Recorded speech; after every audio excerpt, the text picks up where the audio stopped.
नमस्कार, आप देख रहे हैं द न्यूज़पेपर। मैं हूं आपके साथ राहुल शर्मा। लगातार द न्यूज़पेपर की टीम ये रुख जनता का जानने के लिए घूम रही है कि इस बार 2024 में यानी लोकसभा चुनाव में किसकी सरकार बनने वाली है। मैं आपको जरा एक बार पीछे दिखा दूं। ये कॉमर्शियल कोर्ट है और कोर्ट को सुनते ही आपको इतना तो समझ में आ ही गया होगा कि हम किन लोगों के बीच में मौजूद हैं। और कोर्ट, ये कोर्ट और ब्लैक कोर्ट आप लोगों को साफ तौर पर दिख रहे हैं।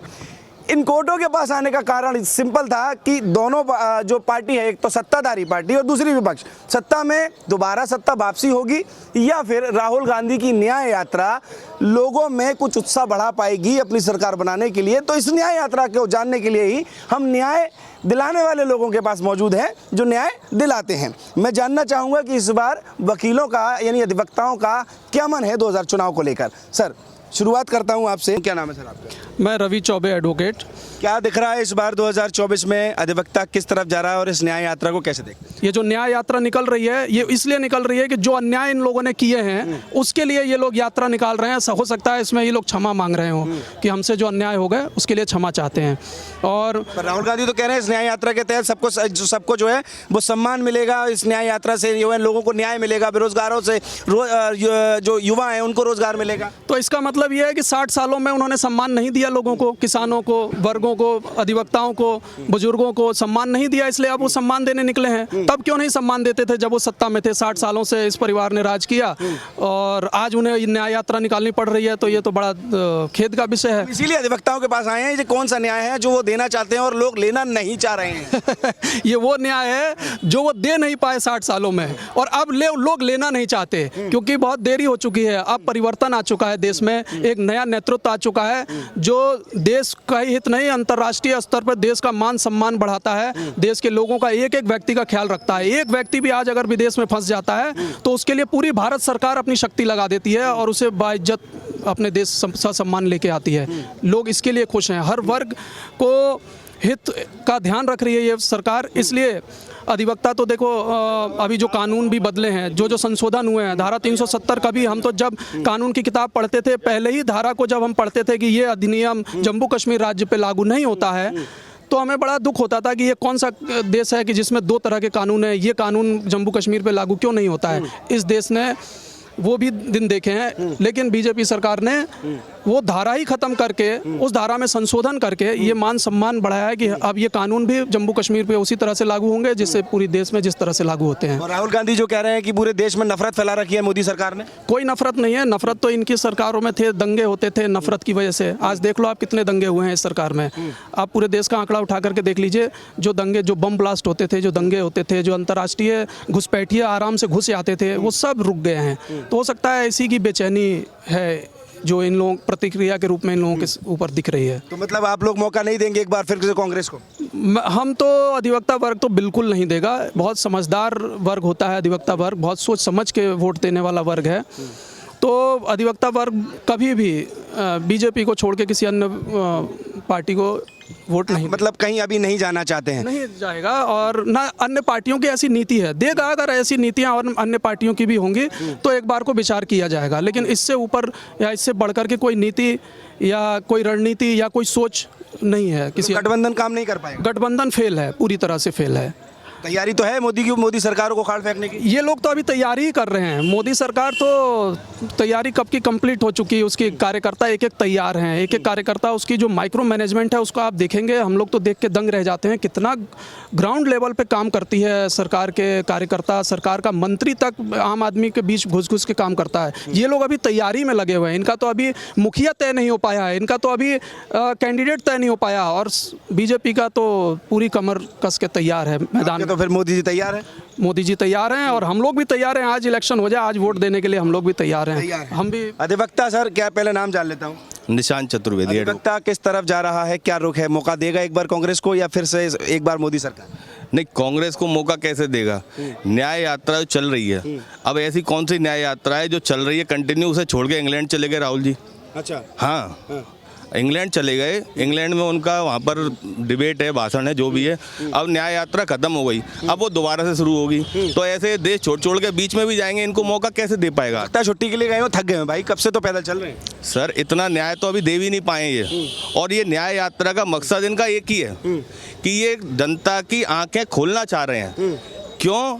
क्योंकि मोदी सरकार सही काम कर रही है, ये आपको न्याय दे रही है, इसलिए ये न्याय यात्रा करके ये बता रहे हैं कि देश में सही न्याय मिल रहा है। इसलिए हम ये न्याय यात्रा निकाल रहे हैं कि देश में सही न्याय मिल रहा है, हमें वोट मत देना, नहीं तो अन्याय मिलेगा। अरे वो वोट मांग रहे हैं और कह रहे हैं कि सरकार जो है विफल है, हमारी सरकारें सफल थी। ये प्रचार कर रहे हैं कि न्याय अब सही चल रहा है, ये उसका प्रचार हो रहा है, न्याय सही चल रहा है, इसलिए न्याय यात्रा निकाली जा रही है। वो तो अपनी रैली में कह रहे, वो अपनी रैली में कह रहे हैं कि मोदी सरकार नफरत फैला रही है, स्पष्ट रूप कह रहे हैं। भाई मोदी सरकार नफरत फैला रही है और राहुल गांधी जी क्या फैला रहे हैं? मोहब्बत की दुकान लगा रहे हैं। मोहब्बत की दुकान, जैसे ही पीडीए चला मनोज पांडे ने लगा दी दुकान, है ना, और कितने वहां से विधायक अभी बीजेपी में आ गए। तो ये मोहब्बत की कैसी दुकान है कि मोहब्बत की दुकान लगती भग रहे हैं मोहब्बत वाले।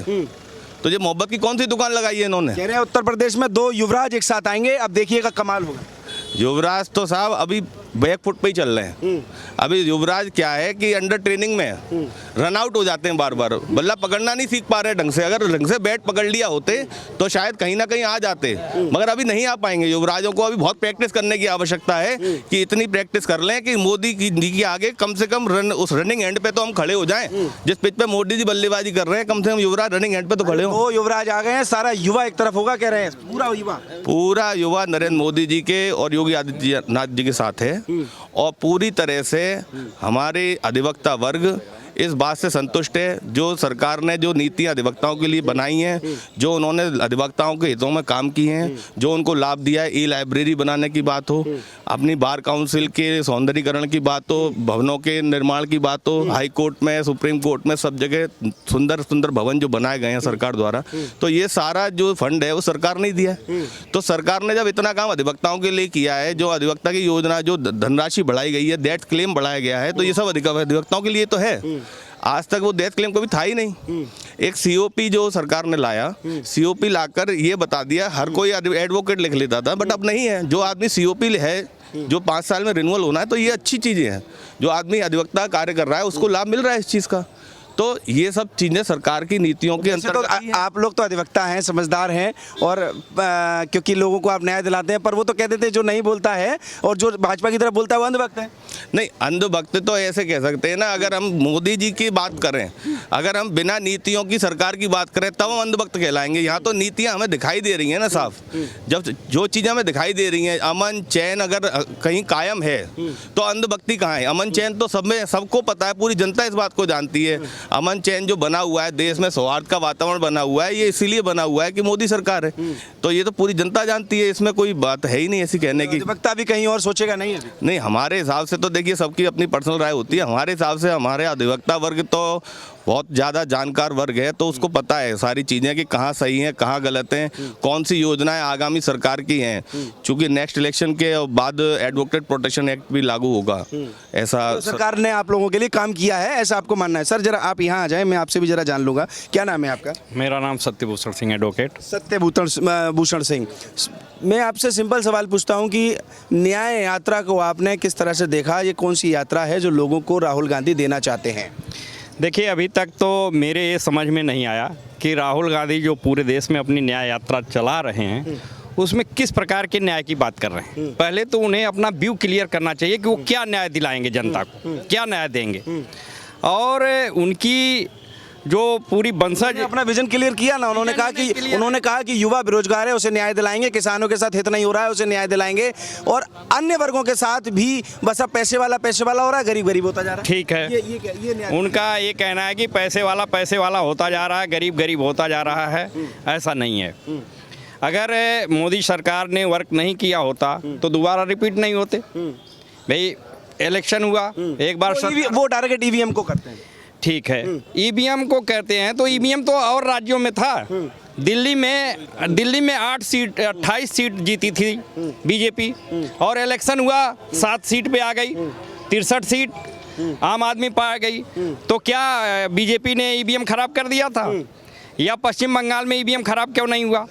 ये तो अपने मन को बहलाना है कि हम नहीं जीत पाए तो ईवीएम खराब था। साहब, ईवीएम नहीं खराब है, खराब उनकी नीयत है क्योंकि आप जब सत्ता से बाहर हैं तो आपको एक बहाना चाहिए कि हम इसलिए नहीं जीते, हमारी तो नीतियां पब्लिक मान रही है, लेकिन हम लिए इसलिए नहीं जीते कि मशीन खराब है। तो मशीन अन्य स्टेट में भी तो है। पंजाब में सरकार बदल गई, आम आदमी की क्यों बन गई? अगर ईवीएम खराब था तो वहाँ भी ईवीएम खराब हो जाना चाहिए था। ठीक है, तो ये एक बहाना है। दूसरे, जो पब्लिक की डिमांड है, आप का कहना यह है कि मोदी सरकार ही क्यों आ रही है, उसका मूल कारण ये है कि देखिए, एक तो ये राष्ट्रीय इलेक्शन है। राष्ट्रीय सरकारें जो हैं वह राष्ट्रीय स्तर पे कार्य करती हैं। हमारे यहाँ जो व्यवस्था है वो दो तरह की व्यवस्था है, दो तरह की लोकतांत्रिक व्यवस्था। एक व्यवस्था होती है क्षेत्रीय सरकारों की, जो राज्य लेवल पे सरकारें बनती हैं, मुख्यमंत्री बनता है। एक व्यवस्था है राष्ट्रीय स्तर पे, जो राष्ट्रीय स्तर पे प्रधानमंत्री बनता है और विदेश स्तर पे वो कार्य करता है। तो जो अब तक की पॉलिसी रही है भारत सरकार की, कोई भी प्रधानमंत्री, गृहमंत्री या आपका विदेश मंत्री जो भी रहा है, पूरे होल पॉलिसी जो रही है वो पूरी तरह विदेश में सफल रही है। जैसे आपने देखा यूक्रेन युद्ध, आज 2 साल हो गया, लेकिन यूक्रेन युद्ध में विश्व की 2 महाशक्तियां खड़ी थीं, रूस और अमेरिका। लेकिन रूस और अमेरिका की निगाहें भारत पर थी कि भारत शांति व्यवस्था के लिए पहल करे। इससे पहले ऐसा कभी नहीं हुआ कि भारत जैसे देश को इतने अंतर्राष्ट्रीय स्तर पे ये महाशक्तियां याद कर रही हों। हमें बहुत तुच्छ और कमज़ोर समझा जाता था। तो आज हमारी स्थिति क्यों बदली है? यह सब आप लोगों को दिखता है, जनता को दिखता है, विपक्ष को जनता को भी, जनता भी देख रही है। जनता देख रही तभी तो भी साथ है मोदी जी के। बहन बेटियां हमारी बाहर शौचालय करने जाती थी, जिससे उनके मान सम्मान छोटा होता था, घटता था। उसके लिए सरकार योजना लाई, घर घर शौचालय बनवाया, जिससे हमारी बहन बेटियों को एक सम्मान दिया। ये क्या बड़े लोगों के लिए बनवाया? बड़े लोगों के बाद ऑलरेडी रहता है शौचालय। ये शौचालय छोटे लोगों के लिए बना। जो उत्तर प्रदेश से हैं? बिल्कुल हैं। तो आपने एक और कहाँ से हैं उत्तर प्रदेश से? उत्तर प्रदेश में मैं वर्तमान में तो आगरा में रह रहा हूँ। मैं कहाँ से हैं? मैं इलाहाबाद से हूँ। इलाहाबाद से हूँ। राहुल गांधी ने अपनी यात्रा में कहा कि उत्तर प्रदेश के युवा शाम को शराब पी के मस्ती लेते हैं, बेरोजगार हैं। मतलब इस तरह की बात को कैसे देखते हैं? राहुल गांधी का ये कहना है कि उत्तर प्रदेश के युवा बेरोजगार हैं और शाम को शराब पीकर मस्ती लेते हैं। आपने सुना? आपने वो सुना? मैंने सुना। कैसे देखते हैं आप? ठीक है, मैं इसको ऐसे देखता हूँ कि ये ठीक उल्टा बोल रहे हैं। शराब पीकर मस्ती वो लेगा जो रोजगार शुदा होगा, पैसा होगा। शराब पीने के लिए पैसे की जरूरत पड़ती है। अगर पैसा ही नहीं होगा तो शराब कैसे पिएगा? सबसे बड़ी बात है पैसा। शराब कोई बढ़ तो रही नहीं फ्री में कि स्टॉल लगे हुए हैं, फ्री में गए, हमने 2 पैक लगा लिया। नहीं, पहले पूरी बात सुन लीजिए। 2 पैक लगा लिया और मस्ती ले रहे हैं। शराब और शबाब, होटल, रेस्टोरेंट कौन जाता है? पैसे वाला। क्या रिक्शे वाला जाता है रेस्टोरेंट? नहीं जाता है। आप कह रहे हो कि शराब पी के मस्ती कर रहा है, इसका मतलब रोजगार नहीं है, उसके पास पैसे आ रहे हैं, तभी तो वो मस्ती। और उत्तर प्रदेश के युवाओं को शराबी कहना करेंगे जब पैसा होगा। ठीक है, पर शराबी कहना क्या सही है? नहीं, बिल्कुल गलत है। शराबी आप किसी को कह रहे हैं, ये तो बिल्कुल गलत है। आपको इतनी अक्ल नहीं है कि उनसे आपको वोट लेना, उन्हें आप शराबी बता रहे हो। जिससे वोट लेना उसे भिखारी बता रहे हो। भिखारी आपको क्यों वोट देगा? शराबी क्यों आपको वोट देगा? तो यात्रा सफल नहीं होगी? बिल्कुल नहीं सफल है। न्याय की बात कर रहे हो, कौन सा न्याय दोगे? आप कहते हो कि सरकार लड़ा रही है, हिंदू मुस्लिम कर रही है। चलो हम मान लेते हैं हिंदू मुस्लिम कर रही है। आप बताओ कैसे कर रही है? आप 60 साल सत्ता में थे, 370 नहीं हटा पाए। पूरे देश में आपकी सरकार थी। तो मुस्लिम तुष्टीकरण की पूरी राजनीति तो पूरे 60 साल आपने किया। सरकार ने तो सबको समान लाया। समान नागरिक संहिता की बात आज सरकार क्यों कर रही है? उसमें हिंदू, मुस्लिम, सिख, ईसाई, जैन, पारसी जो भी हमारे देश में रह रहा है, उसके लिए एक समान व्यवस्था होगी, समान वैवाहिक व्यवस्था होगी, समान सामाजिक व्यवस्था होगी, समान जमीन की व्यवस्था होगी। आप जितने लोग रहे हैं सबके धर्म के अनुसार कानून है। क्यों होना चाहिए? एक देश एक कानून होना चाहिए। यूसीसी की बात कर रहे हैं भाई, एक देश एक कानून होना चाहिए। हम अधिवक्ता हैं, मान लीजिए, अब 10 अधिवक्ताओं के लिए अलग कानून बन जाए, 10 के लिए अलग बन जाए, क्या ये लोग समरसता के साथ रह सकते हैं? नहीं रह सकते। सभी अधिवक्ताओं के लिए जब समान व्यवस्था होगी तभी समरसता के साथ रहेंगे। तो कुल मिलाकर आप अभी कहीं ना कहीं दूर तक कांग्रेस को चुनना नहीं चाहते? बिल्कुल नहीं, नहीं चाहते। नहीं, हम ही नहीं, मुझे मेरा तो ये विश्वास है, मेरा तो ये विश्वास है, मैं ही नहीं, मैं ही नहीं, समाज का हर वर्ग आज कोसों दूर है अन्य पार्टियों से, वो लगा हुआ है। यानी अधिवक्ताओं का कहना है कि न्याय यात्रा, यानी न्याय देने वाला कह रहा है कि न्याय यात्रा सफल नहीं हुई। नहीं, बिल्कुल नहीं सफल है। आपका सर नाम जानना चाहता हूँ। श्याम सुंदर शर्मा, एडवोकेट। कैसे देख रहे हैं इस न्याय यात्रा को? सफल होगी? मोदी जी जाएंगे कि दोबारा सरकार आएगी? ये न्याय यात्रा तो इससे पहले इन्होंने भारत जोड़ो यात्रा रखी थी, और भारत जोड़ो यात्रा में पूरे कश्मीर से लेके वहाँ तक गए थे, कन्याकुमारी। उससे क्या हुआ? उससे पहले मोदी जी ने या हमारी वर्तमान सरकार ने 370 को हटाया था, जो लाल चौक पे ये कभी ज़िंदगी में नहीं जा सकते थे, वहाँ जाकर के इन्होंने भाषण दिया था। और इस सरकार झंडा फहराया था। इस सरकार ने वो काम किए हैं जो वास्तव में अविस्मरणीय हैं। इतनी लंबे लंबे रोड, ट्रैक, दिल्ली से लेके बॉम्बे तक का रोड बनना है। और मैंने उस दिन जो है यूट्यूब पर देखा था, और वैसे फेसबुक पे समुद्र के ऊपर पुल बना करके पूरा मतलब वो दे रहा है। ये डेवलपमेंट नहीं है तो क्या है? तो फिर न्याय यात्रा क्या है? न्याय यात्रा तो फ्लॉप है। मोहब्बत की दुकान खोल रहे हैं, मोहब्बत की दुकान जो बंद हो जाएगी, मतलब आदमी जो है फिर हो जाएगा कुछ नहीं। मोहब्बत की दुकान बंद हो जाएगी? बिल्कुल बंद हो जाएगी। तो कह रहे हैं नफरत की दुकान मोदी जी चला रहे हैं और हम मोहब्बत की दुकान खोल रहे हैं। अरे नफरत के बाजार में मोहब्बत की दुकान। मैं तो ये कह रहा हूँ, मैं सुलह कुल की नगरी का रहने वाला हूँ, यहाँ मोहब्बत का मतलब वो रहता है। आप ये देखिएगा कि यहाँ पे मोहब्बत की दुकान उन्होंने खोलने के लिए यहाँ पे न्याय यात्रा लगाई। उससे पहले भी इनके एक और साथी जो है शामिल हो गए थे उस न्याय यात्रा में।